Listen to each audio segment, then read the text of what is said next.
Bootsy Collins is my godfather. My babysitters were like Sugarfoot from the Ohio Players, people like that. So that was what I literally grew up in. I was like the only child running around the house, and it was full of members of Earth, Wind, and Fire, members of, Sly and the Family Stone. And my mother was really good friends with Martha Reeves and her sister Lois. But then my grandmother was like best friends with Rosa Parks, and they marched with Martin Luther King. So it was this whole kind of hodgepodge of these different unbelievable worlds that I was growing up in simultaneously.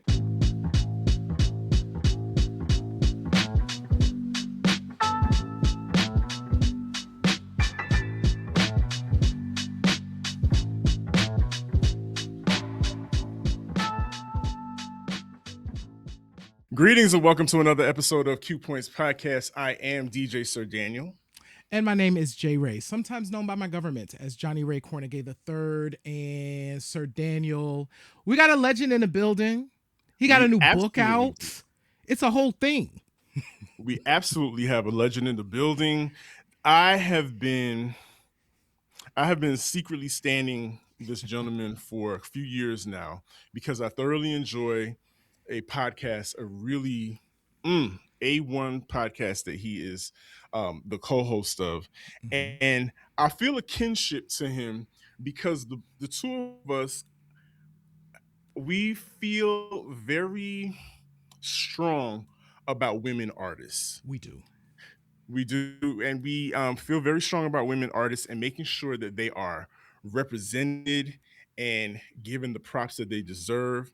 And so when this book came along and we got our copies of the book, I was like, this has Q points written all over it. All day. All day. J-Ray, get Mr. Seth on the line. Oh my God. Quickly. Listen, so we are so excited, y'all, because we're about to welcome our guest. But before we do all of that, you know how we do at Q Points, we got to introduce folks properly so that y'all can understand what's about to happen here, right? So Seth Neblett, a notable author, has penned the critically acclaimed book, Mothership Connected, The Women of Parliament-Funkadelic. This cultural history reframes one of the most influential movements in American music, Parliament-Funkadelic, by focusing on the often overlooked female members, including his mother, Mallia Franklin, whose contributions were foundational. As the author of Mothership Connected, Seth has had the opportunity to speak at various prestigious events, including PopCon at the University of Southern California, the Dusad Black History Museum and Educational Center, the Stax Museum of American Soul Music, and the National Museum of African American Music. Mothership Connected has been featured in notable media outlets such as The Washington Post, Harper's Bazaar, Ms. Magazine, Mojo Magazine, and The Wire UK. His work has been widely praised for exploring the historical lens while deepening cultural understanding. In addition to his success with Mothership Connected, Seth has served as creative director and merchandise strategy lead for Chaka Khan Enterprises. He has also directed music videos for Chaka, as well as Mickey Howard, Vesta Williams, and Jill Jones. Seth has also served as artist and road manager for Climax featuring Bernadette Cooper, As Yet, and the original Mary Jane Girls, Maxie and Sherry. Seth co-hosts Apollonia Studio 6 with Apollonia Cotero from the film Purple Rain, a cultural and celebrity-focused podcast platform on YouTube that has amassed nearly 1 million cumulative views. Without further ado, Seth Neblett, welcome to Q Points. Thank you so much. I appreciate you guys having me. The pleasure is all ours. I'm kind of shaking right now because we're literally kids at a candy store. This is, you know what I'm saying? 1 degree away from icon after icon after icon that we have spoken about on this podcast ad nauseum, and it is truly a pleasure to have you on this episode. Thank you so much for joining us. We should dive into your history. What was it like for you? As you reflect, you're kind of living in two worlds simultaneously, right? There's this kind of highly structured world of your grandparents, and also this very artistic world of Parliament-Funkadelic coexisting. What was that like for you? You know, for me, it was interesting because I had been living in both of those worlds all my life. So to me, it wasn't necessarily strange or odd or extraordinary. It was just what it was, because my mother, I was primarily raised by my grandparents who were deep into union organization, politics, civil rights. My grandmother was the council, vice president of the council of Highland Park, Michigan. My grandfather was the aide to the mayor, you know. So all of these things were in play when I was born. Yeah. But what also was in play was my mother, who, uh, you know, had a lot of friends that were, I mean, Bootsy Collins is my godfather. Mm-hmm. My babysitters were like Sugarfoot from the Ohio Players and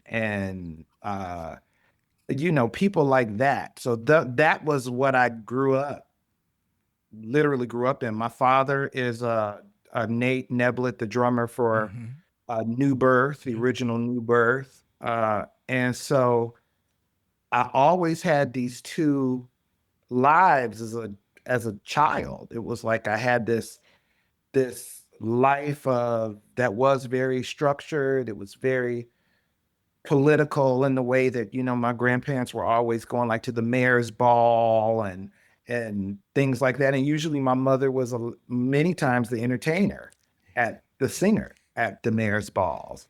And then I had this other part of my life that was very much a rock and roll baby. I mean, I was like the only child running around the house, and it was full of members of Earth, Wind, and Fire, members of the family, Sly and the Family Stone, a lot of the Invictus Records people, like chairman of the board. And my mother was really good friends with Martha Reeves and her sister Lois. And it just, but then my grandmother was like best friends with Rosa Parks, and they marched with Martin Luther King, so it was this whole kind of hodgepodge of these different unbelievable worlds that I was growing up in simultaneously. So let's stay there and talk about Miss Franklin, about Mallia Franklin, your mom. Yeah. And to you, she's mommy, but Mhm. then there comes a point where you're backstage Mm-hmm. and you're seeing mom transform, put on her costume for the stage, and she's literally transforming into a superhero. Mhm. What what does that do? How does it shape the way you move in the world as far as how you interact with women, how you treat women, and then tell us how her artistry affected you and on the path that you decided to take. Well, my mother was the whole reason that I am the man I am today and have worked with the women that I've worked with in my life. She was the trainer. She was the one who, it was really interesting because um, I always knew my mother as a singer, but when, Parlet happened and her being a real, even though she had sang with Parliament Funkadelic for years, when she became a member of Parliament Funkadelic, meaning touring and all of that sort of stuff, everything became very different because, at that time, P-Funk was, especially the kids, they were like superheroes. It was all cartoons and Sir Nose and Dr. Funkenstein and Bootzilla and all those sorts of things. So, when you see your mother sketched on an album cover and now she's Yeah. a part of the comic book, she's a part of the story, it feels like almost like she becomes like Wonder Woman or you know, or Supergirl or something like that, because now she's a part of the lore, she's a part of the story. And so when I saw her in those kind of much bigger, you know, much bigger ways, meaning instead of seeing her just on a little stage somewhere, I'm like seeing her in arenas now. Yeah. You know, and I'm looking up, and she's on the big giant jumbotron, Yeah. and you know, and she's wearing, you know, costumes with butterfly wings and capes and all of that. It becomes different. And you know, I was, you know, her only child. And interestingly enough, it was like I remember being 7 and 8 years old and going to the studios and, you know, kind of sitting in on the rehearsals and watching them get ready for shows and things like that. And that kind of stuff really makes an imprint on you.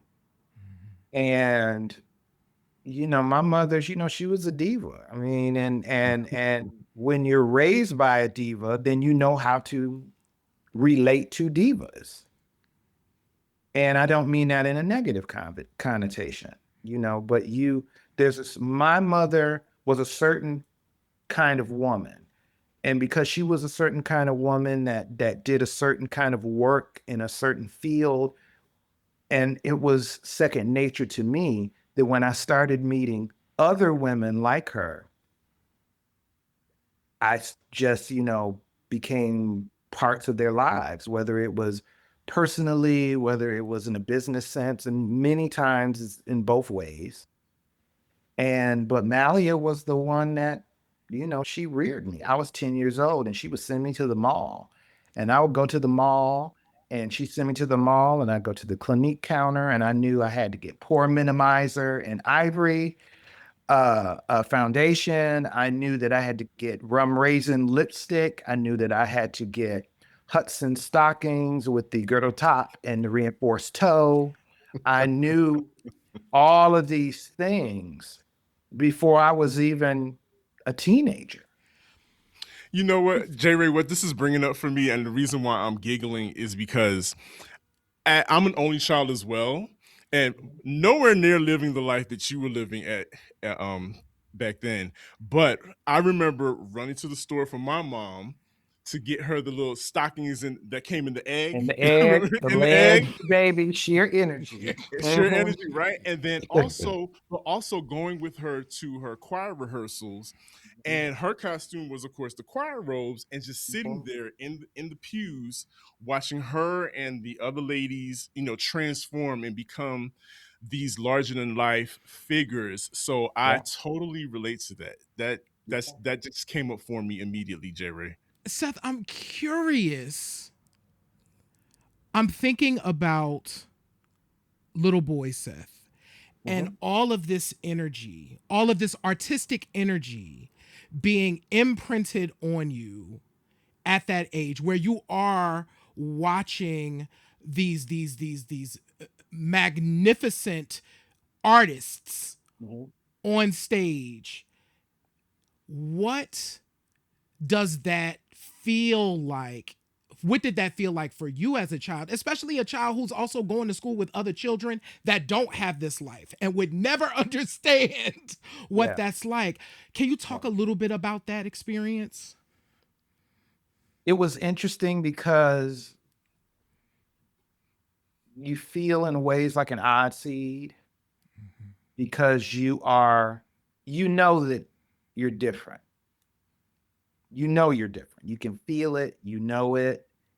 And um, you know, a lot of the things that little boys were into at that time, I wasn't into that kind of stuff. You know, I would take my money and I wouldn't go and buy box cars. I'd go to the record store. You know, we're talking like 8 years old, 9 years old. We had a record store that was right up the block. And I would take my little money and go to the record store. I would you know, they want to go see G.I. Joe, and I wanted to go see Saturday Night Fever. You know, and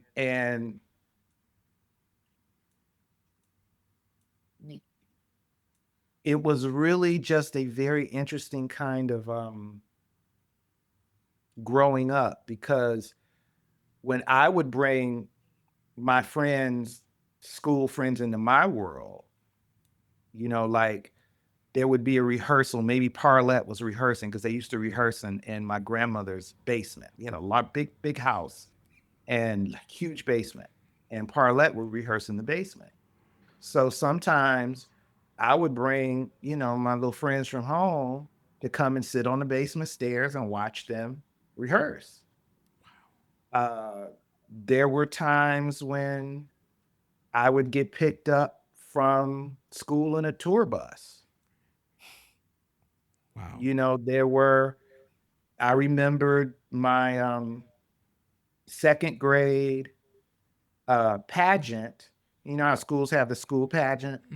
Mm-hmm. My second grade pageant, my mother was in town that particular time, and she showed up with maybe about 6 or 7 members of parliament, and they all came to my school pageant. At the time, One Nation Under a Groove was the #1 song in the country at the time. And, you know, for like me, it was normal, but for like the other kids, it was crazy. And like for their parents that were all at the pageant, it was crazy for them. You know, it was like Parliament-Funkadelic just walked into the school pageant, you know, well, but that's my family. Yeah. So, you know, Man. it was a very interesting childhood. You know, that may be a book one day. Yeah. I would hope so. That's like the best, being a Nepo kid in the best possible form ever. Like, oh man, that just, it sounds fun, but as J Ray prefaced at the beginning, it sounds like a lot of fun, but I'm sure you were also front seat to a lot of the seedier side of the business. And as this book explores, you know, specifically how women are treated in the industry, and J Ray and I have talked about this at length. Yes. Yeah. There are groups and acts that you know, that we grew up listening to and looking to for entertainment, and then as we got older we found out the way the industry treated them, and we Yeah. find out not necessarily the industry, the machine, but even the people closest to them that were working with them and putting them up to be in the front. And I look at Parlet as a template for a lot of women groups, a lot of female groups that came along after them, that beautiful, had a one of a kind sound, and we're heading to the top, but then somebody just felt like they were burning too fast and too brightly. And Mhm. so as you're coming up and talking about this, talk about witnessing that and witnessing your mom go through that, and how you put it into the book, and just what you want people to understand about how women in general are treated as a commodity in this industry. Women, especially Black women or women of color, especially when you're talking about the 70s and 80s, because a lot of the things that happened to the women of Parliament-Funkadelic happened to other female groups of people that I know and work. You know, it happened in the Rick James camp. It happened in the Prince camp. It happened in different camps. It just, you know, P-Funk was, you know, George was a predecessor, but, you know, George learned some things from Motown, Yep. you know, and uh, one of the things that I always like to explain too is the sign of the times. You know, you're coming up in a time when the pimp and hoe syndrome was glorified. You know, with Superfly, and you know that was kind of an glorified uh, way of being for Black men at that time. Right. especially black men that were successful, so to speak. And George Clinton wasn't any different. And I love Uncle George, but he came from the streets and he had that kind of mentality. And for women, it's it's really hard. And for my mother, it was even harder because uh, she was raised by very the people that were very much into their civil rights and things like that. And she had known George since she was 14 years old. This wasn't somebody that just came into her life and hired her to be in Parlet. Right. This was a man that lived with our family when he was still trying to become successful. So, you know, my grandmother and grandfather helped George out a lot in the early days. So, yeah, my mother came in with a very different attitude, probably than the rest of the women did, because, her whole thing was like, you didn't hire me to be a this or that. You didn't hire me to go on tour.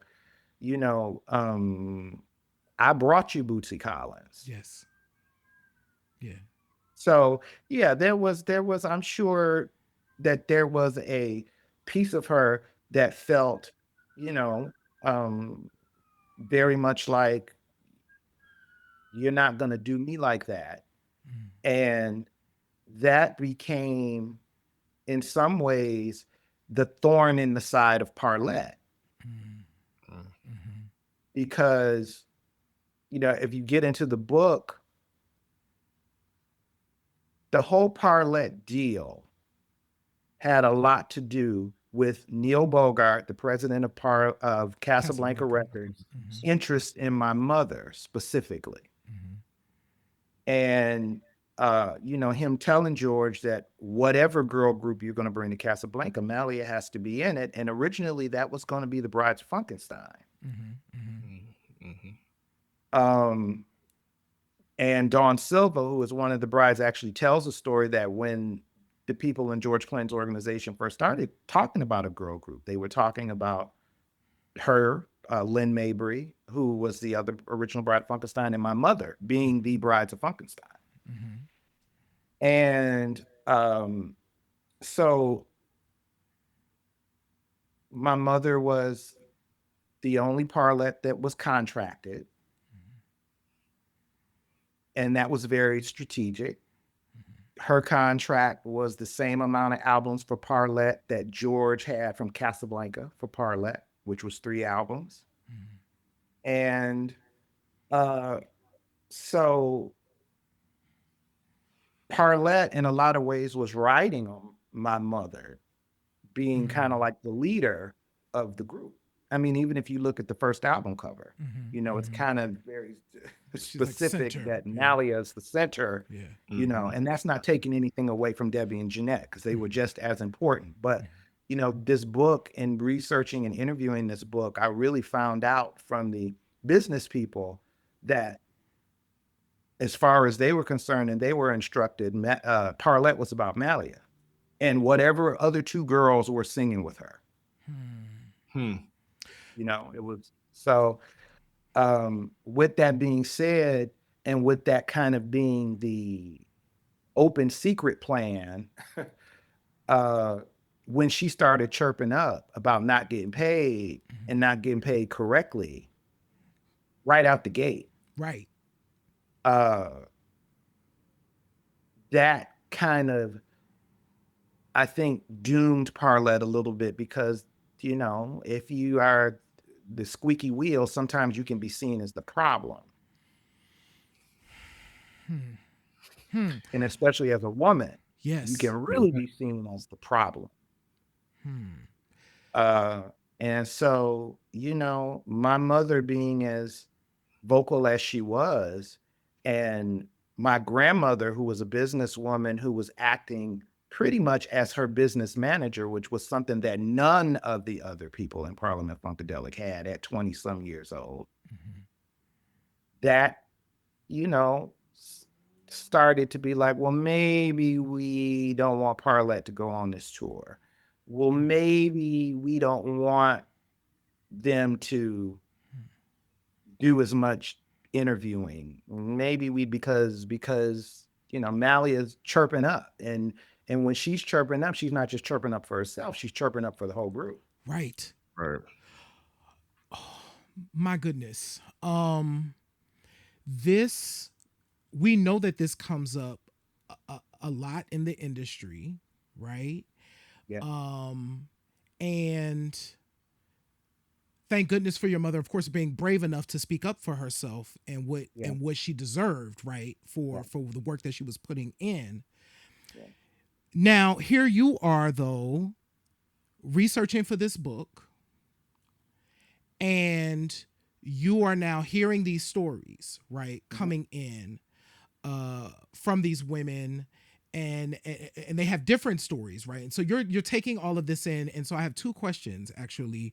One, how did you process all of that? Because there's joy, right, that comes with it, but there's definitely pain that comes with it too, and now you're the person that has to channel all of that. So one, how did you process that? And then two, how did that shape how you then saw these men in your life who had been in your life all that time? So, Well, the first answer is pretty easy because, I lived through it by my mother's side. mhm, So I'll say 80% of it I knew. I mhm, witnessed. I saw the arguments, the fights. I saw we didn't get paid mhm, when we were supposed to. We didn't get paid at all. I heard the conversations, with uh, the managers and things like that, and all those sorts of things. So I grew up witnessing that. mhm, So a lot of it wasn't shocking. A mhm, lot of it was just a story I already knew. mhm, Um, I- and I think that helped me because in writing the book, I knew the foundation. I knew the skeleton of the story. Of course, there were people that everybody kind of put flesh on the bones of the skeleton, Mm-hmm. but a lot of it I already knew. If my mother didn't have any money, we didn't didn't have have any money. Right. Mhm, so it wasn't like, it was like she she wasn't getting paid. She was disgruntled kind of early because, to be honest with you, she never really wanted to be in a girl group. She didn't feel she had to be in a girl group. She had never been in a girl group, but George Clinton saw this as an opportunity. She saw it as an opportunity to get in the door. mhm, And, I think, and George needed her for his vision. mhm, Mm-hmm.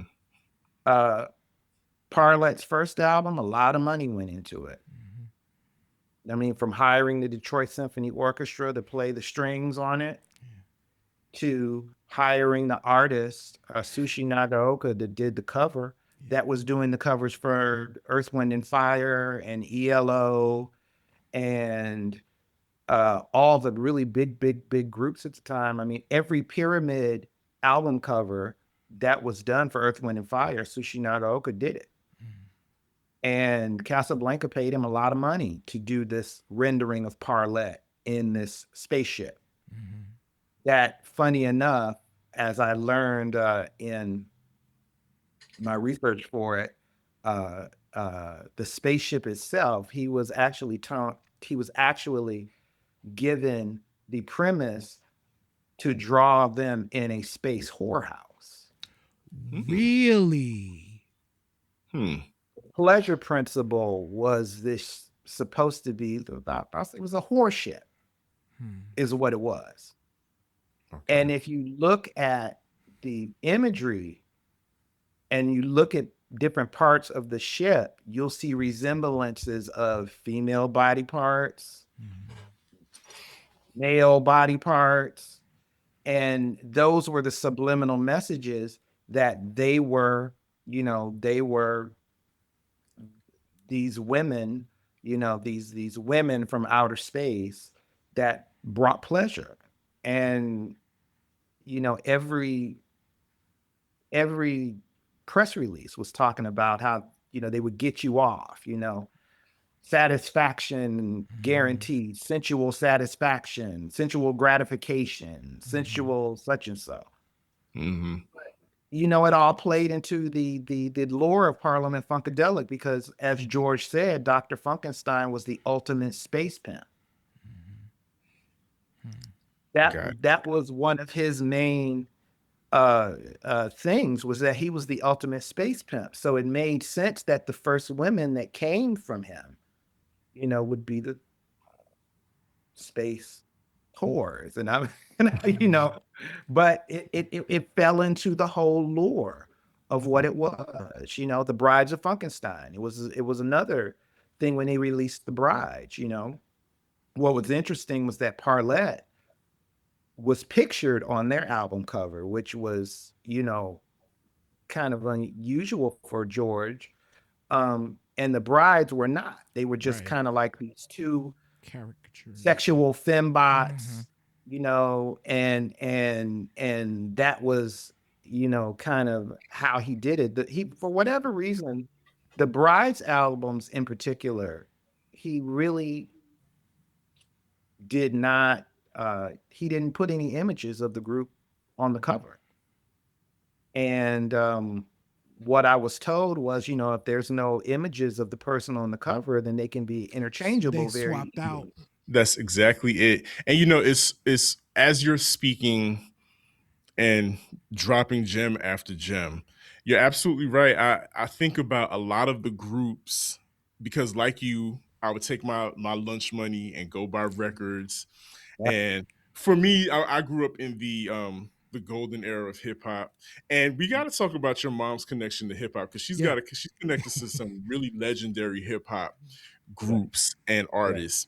But back to what I was saying, knowing that a lot of the female rappers, especially that I grew up listening to, typically had a Svengali behind them, and Okay. typically had somebody who was pulling the strings, sometimes writing their rhymes, and we saw that happening for decades. As recent as Little Kim with Big, they always had somebody, and the pimp persona that you spoke of is often is carried out. It still echoes throughout the generations.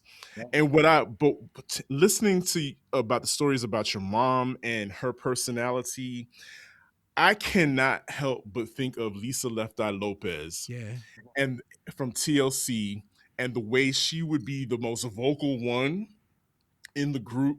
We always reference that video that I say should be in every music business class Should. of Lisa breaking down how you can have the number one album in the country and Right. still be broke, That's because right. that's legendary how she broke it down, and it was the perfect example of Lisa's brilliance.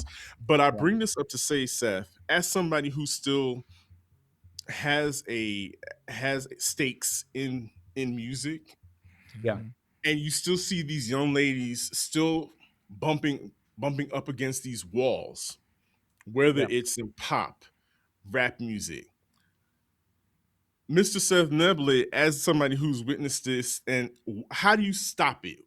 Is there a way to stop it? How do you intercede? Can you intercede on behalf of these ladies? What's the solution, if there is any? Well, I think that there is no solution for the past damage that's already been done. Many of our favorites that we grew up with signed those slave contracts, and those contracts that were designed that really everybody else got paid except for them. And but back then those were the things that you did. I think the thing that is saving a lot of the more recent artists has been the dissolution of the record industry. and where, artists can go to fans directly. Social media and streaming and all that kind of stuff has changed the whole game, because you don't have to have a record contract that they're going to spend, they're going to spend $3 million on your record, but you can best believe the first $3 million that you make is going to go back to them. Mm-hmm. And in a lot of ways, the royalties for the artists, they'd be paying that $3 million forever. Hmm. If you're making 20 cents off of an album and you have a $3 million debt, you'll never pay that debt off. Mm-mm. So I think what's changing the game now is because a lot of the industry knows that these artists can go directly to their fans, that when they do sign these newer female artists, they know they have to come more correct, Mm-hmm. because, Meg the Stallion don't really need you.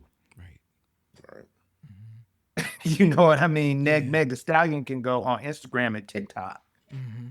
and So do what she needs to do. Mm-hmm. It was not like that before. Mm-hmm. You needed that machine behind you to become uh, famous. And a lot of times it was just famous. You really didn't become rich. Most of the times you just became famous. The only people that really became rich were the women that were writing their own songs or producing their own songs, because that is where the lion's share of the money was coming from. Most artists just get paid an artist royalty, and usually it's very small, especially when you're an artist that is being developed by a producer or a production company. Right. The producer that is producing everything and writing all of the material is going to get the lion's share of the profit. Yeah. You're going to get your royalty for singing the song and hope that you go out on tour. Because if you go out on tour, maybe you can make enough money to buy yourself a house, Yes. and not a big house, Right. but a house. Right. So if you're being begrudged the opportunity to tour for Mm-hmm. any length of time, then that goes out of the window. Mm. Mm.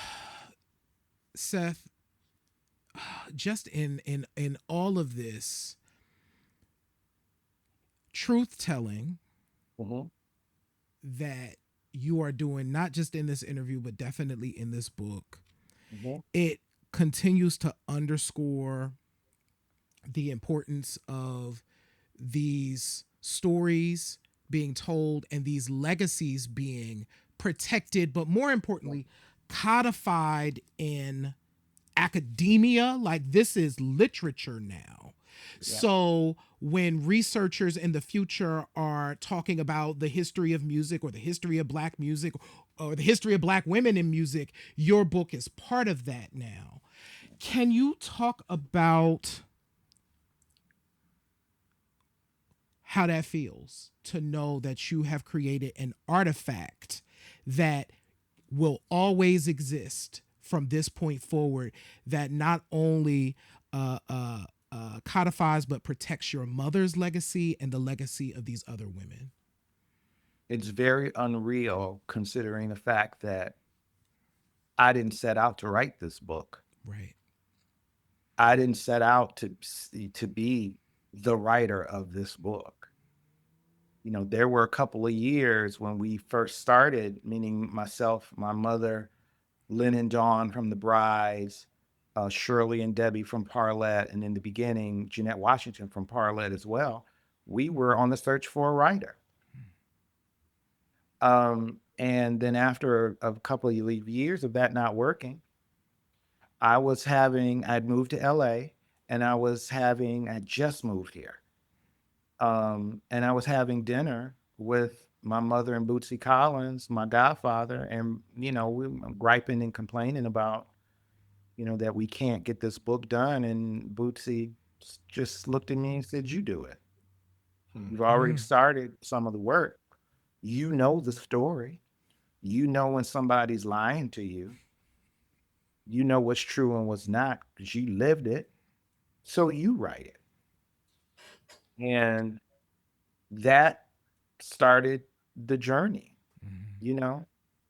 And the only thing that I can say is, what got this really done was me being halfway decent in English in school, me having a creative mind, being a photographer and a director. I have a very visual mind. Yeah, So I try to write very visually. you do. I want the person to be there and they can see it and they can feel it and they can smell it. And then after my mother passed away in 2010 at 57, then it became a different kind of journey because she was living when this started. She was alive for the first 5 years that this was going on. So, now it's like you've got to get this done. You don't have a choice. I mean, I did have a choice, but morally I didn't have a choice because if these stories didn't get out, if the story of Parlet and the Brides didn't get out, if Mallia Franklin's story didn't get out, then, you know, she would have been, like many of those women, an afterthought or even a thought at all. And history had already kind of shown that with the Rock and Roll Hall of Fame not inducting them, with the Grammy Lifetime Achievement Award. I mean, not one woman. And so, you know, history was already setting that in motion. And I knew that if I didn't do it, who was going to do it? And if they did do it,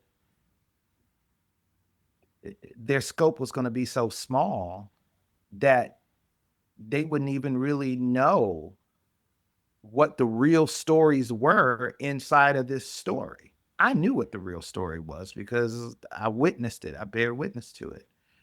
And then some of it, I have to say, is my own, in a way, selfishness, because my childhood was a sacrifice to this. Hmm. Talk to him.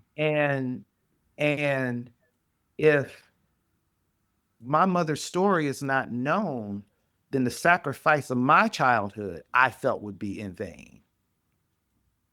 So, a little part of this was me doing this for myself, where people now understand that Mallia Franklin wasn't just a singer.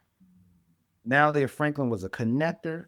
Mallia Franklin brought in almost every hit maker into Parliament-Funkadelic. And I can say beyond a shadow of a doubt that every hit record, at least from 1975 until 1983 with Atomic Dog, was either co-written or co-produced by somebody Mallia Franklin brought to Parliament-Funkadelic. And if she hadn't have done that and had the foresight to do that, what would part of Parliament-Funkadelic had been with no flashlight, with no Tear the Roof Off, with no One Nation Under Groove, with no Not Just Needy, with no Atomic Dog? And if that had never happened, what would have happened to hip hop?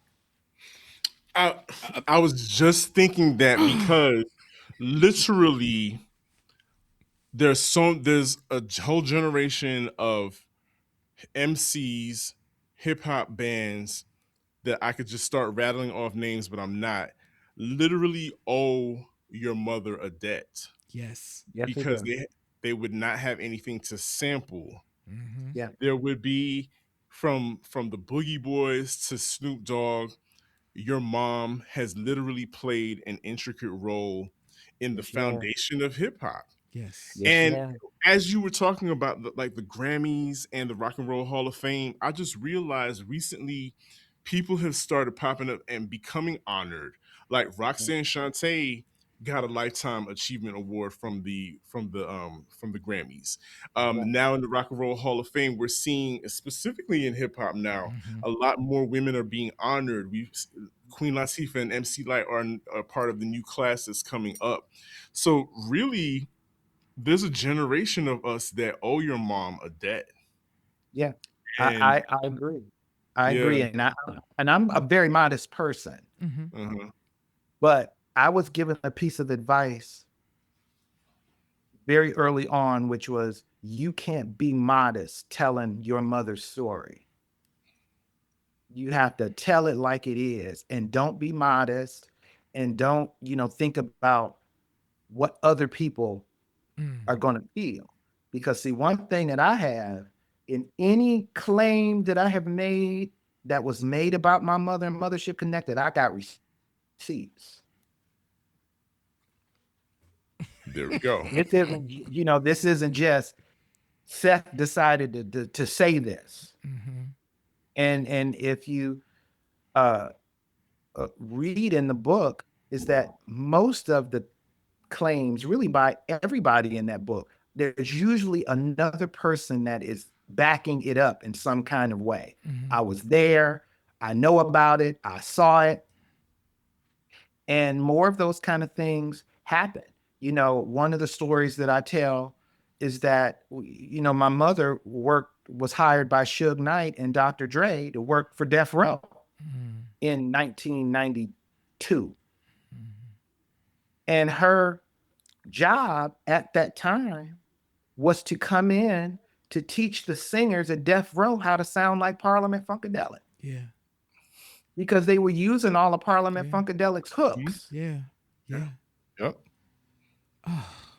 And one of those women, a woman by the name of Nancy Fletcher, who did Doggy Style with my mother for Snoop Dogg, I just ran across her on Instagram one day, and she told this whole story about how she met my mother at Death Row. And the story she told on Instagram is actually in my book. She let me include it in my book. And then recently, which I think is probably even a bigger deal, is that what most people don't know is that my mother, while she was working for Dr. Dre, introduced Dr. Dre to Roger Troutman. Yeah. Because she had done work with Zapp. She did the whole Zapp 2 album, some of Zapp 3. And of course, Zapp has a connection to Parliament-Funkadelic. And she's the one who picked up the phone and said, hey, called Roger and said, Dr. Dre looking for you, and handed Dr. Dre the phone. And the next thing we knew, we had California Love by Tupac. And interestingly enough, since this book has come out, I had done a podcast really early on when the book came out. They found an interview with Roger Troutman, where Roger talks about a friend of mine, a woman who was a friend of mine and a friend of Dr. Dre's, is the one that called me up and said, Dre is looking for you. Your mother. Yep. Your mother. My mother. My goodness. And the Boogie Boys, I don't mean to jump all over something. Please. No, go ahead. Please. When you said the Boogie Boys was the first hip hop. The Boogie Boys and Candyman were the first hip hop rap groups that she did vocals for in the 80s. And that's all a part. I had to cut 100 pages out of this book.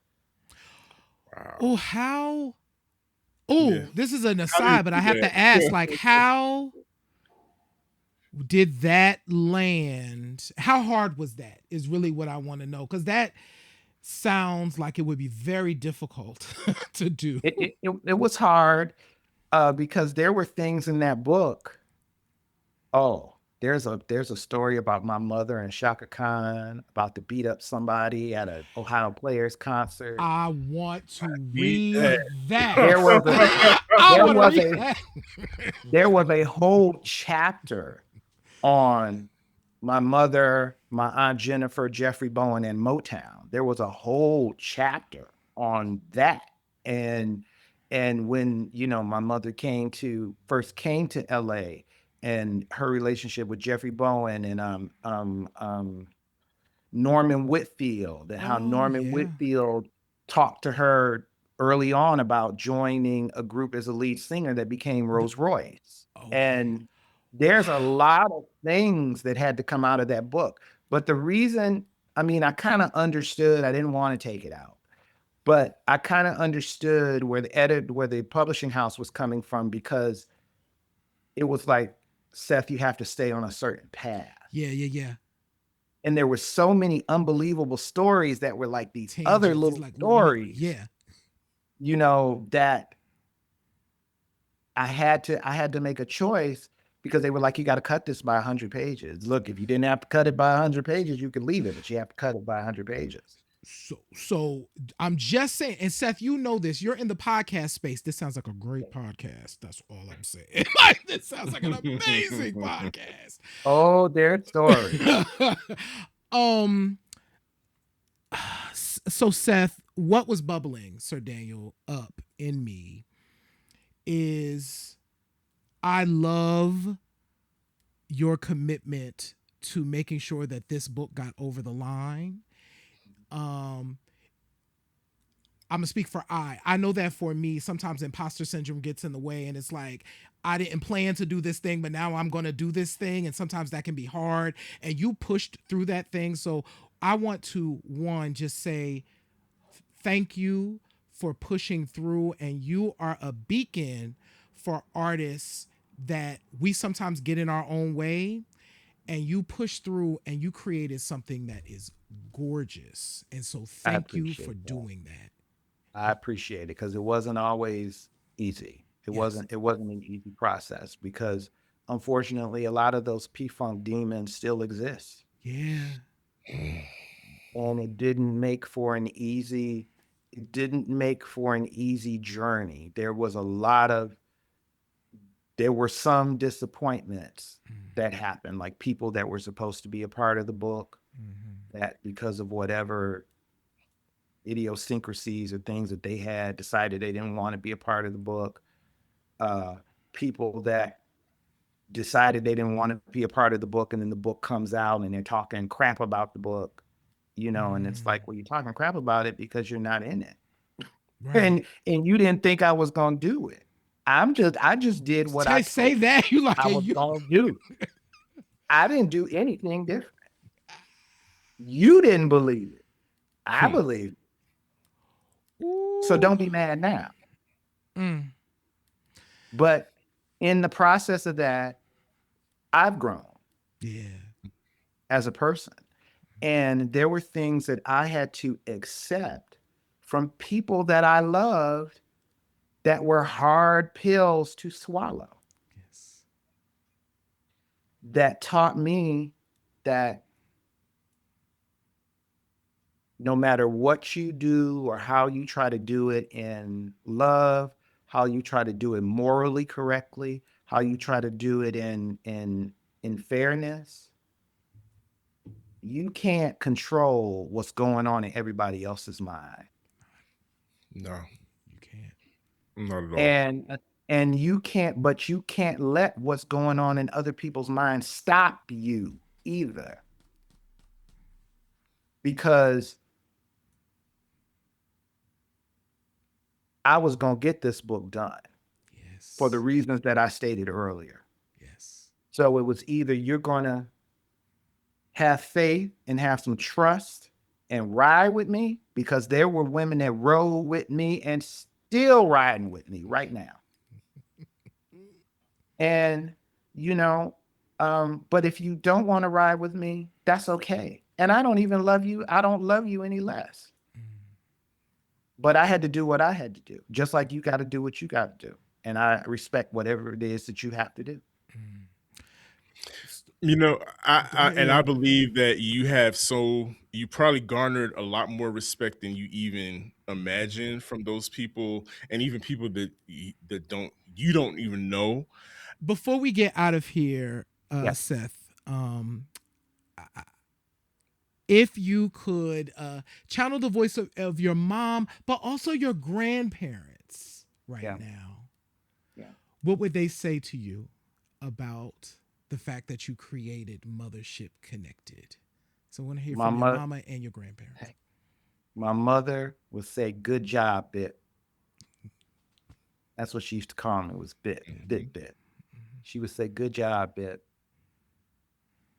My grandparents,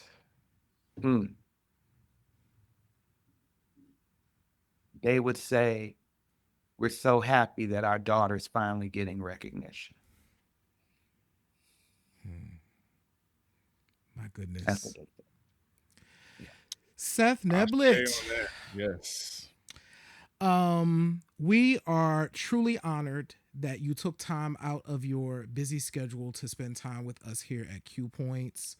What do you want folks to do? So this is your call to action. So the folks who got to this point, what's their next step? Where do they connect? What do you want them to do? They obviously got to buy the book. That is not even a question. What else do you need them to do? Okay. Actually, right now until May, think through May. If they buy the book off the University of Texas website, they actually have a discount code for 30% off the book. Yes. Okay. There's a discount code until May 31st. If you go to University of Texas Press, and the code is UTXPCA, and you'll get 30% off of Mothership Connected or any of University of Texas books. You can find me on Instagram or TikTok, Seth A Million.